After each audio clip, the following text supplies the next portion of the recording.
The future of food. Lab-grown meat. Imagine eating real meat that didn't require raising or killing a single animal.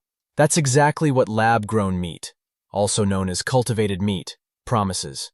It starts with something incredibly small, just a few cells taken from a healthy animal.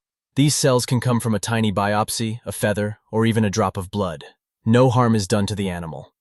Next, the cells are placed in a nutrient-rich environment. Think of it like a warm, sterile soup filled with everything those cells need to grow: proteins, vitamins, and oxygen. This environment is called a bioreactor. It's like a farm, but on a microscopic level. Inside the bioreactor, the cells multiply and begin forming muscle and fat tissues, just like they would inside the body. Over the course of several weeks, those tissues grow and develop into something that looks, cooks, and tastes like real meat. Because it is real meat. The only difference is how it's made. Unlike traditional farming, lab-grown meat doesn't require antibiotics. It uses far less land and water, and it produces significantly fewer greenhouse gases.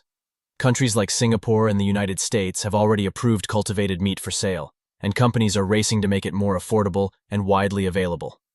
But of course, challenges remain. Large-scale production is still expensive. Public trust needs to be earned. And some people still question whether meat grown in a lab can truly be called natural. Even so, many experts believe cultivated meat could be one of the biggest food innovations of our time. As the global population grows and the planet warms, we'll need smarter, cleaner, and more ethical ways to feed ourselves.